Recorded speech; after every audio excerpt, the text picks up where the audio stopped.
हर बार दूसरे दल को समर्थन देकर के सरकार बनाई। मैं उन्हीं लोगों से कहना चाहता हूं कि लोग क्यूटो की फोटो लेकर बनारस की गलियों से लेकर के गंगा जी तक ढूंढ रहे हैं। उनको लगता है जिस दिन मां गंगा साफ हो जाएंगी, शायद उस दिन कहीं क्यूटो उसकी गोद में कहीं मिल जाएगा। बनारसी लोग चाहते हैं कि कोई गंगा जी के भी तल में उतरकर उसका दर्द भी जाने। उत्तर प्रदेश की जनता का बस यही आग्रह है कि जिस गंगा जल को हाथ में लेकर सच कहने की कसम खाई जाती है, कम से कम उस गंगा जल से तो झूठ ना बोला जाए।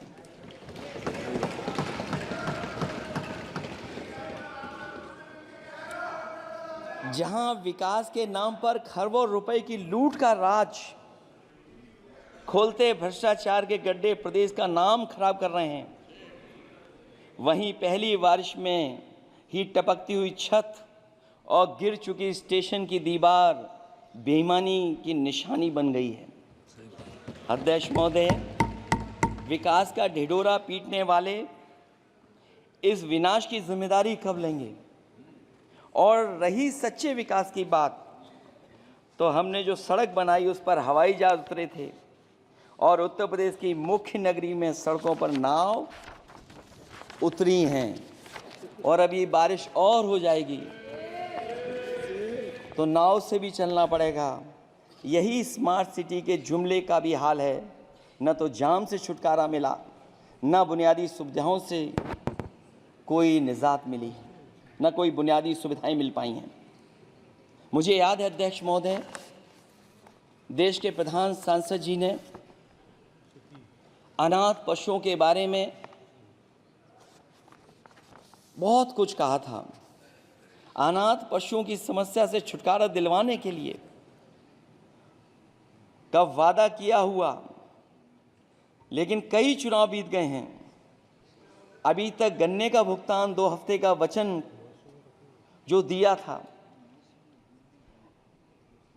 कहां दिया था? अब तो वचन देने वाले को भी याद नहीं है। हर बात को जुमला बना देने वाले लोगों के ऊपर से जनता का भरोसा उठ गया है। इसीलिए बहुमत की सरकार नहीं है, ये सहयोग से चलने वाली सरकार है। डबल इंजन के नाम पर उत्तर प्रदेश को टकराहट के सिवा कुछ हासिल नहीं हुआ है। उत्तर प्रदेश में प्रभुत्व की लड़ाई 2 लोगों को आपस में लड़ा रही है, लेकिन उसकी मार जनता को सता रही है। पिछले 10 सालों की उपलब्धि बस इतनी रही कि एक शिक्षा परीक्षा माफिया का जन्म हुआ। अध्यक्ष महोदय, जिस समय चुनाव में थे और उत्तर प्रदेश में वो हालात देखे हैं कि नौजवान जब भी तैयारी कर करके जाता था और परीक्षा दे करके लौटता था तो उसको पता लगता था कि पेपर लीक हो गया। और उत्तर प्रदेश में केवल एक पेपर लीक नहीं हुआ है, जितनी भी परीक्षाएं हुई हैं सब पेपर लीक हुए हैं। केवल उत्तर प्रदेश ही नहीं, मैं माननीय सांसद की तरफ से सुन रहा था, कई ऐसे प्रदेश हैं जहां पर परीक्षाएं देने तो बच्चे गए, लेकिन वहां भी पेपर लीक हो गया।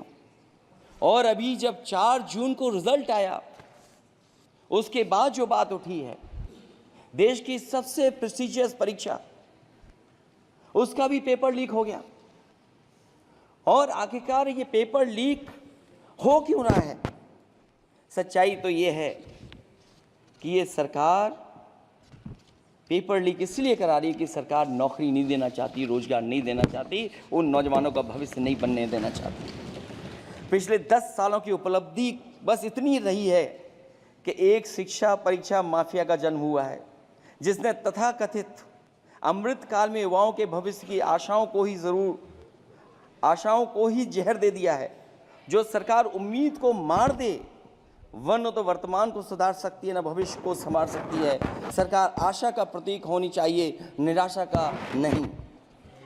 जनता चाहती कि हर समस्या के लिए बीते कल को जिम्मेदार ठहराने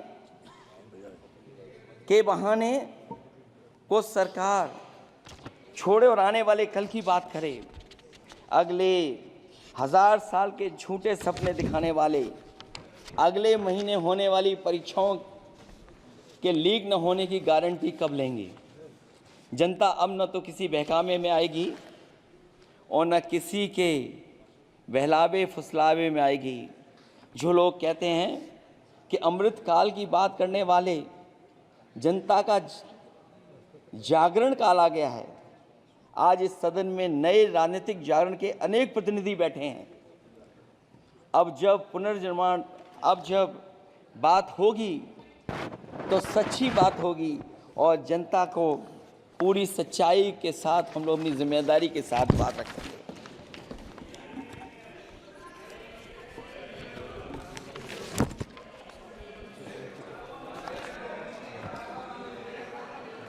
अध्यक्ष महोदय, एक जीत और हुई है, एक जीत और अध्यक्ष महोदय हुई है। मैं जानता हूं सत्ता पक्ष बैठे वाले लोग समझ गए होंगे।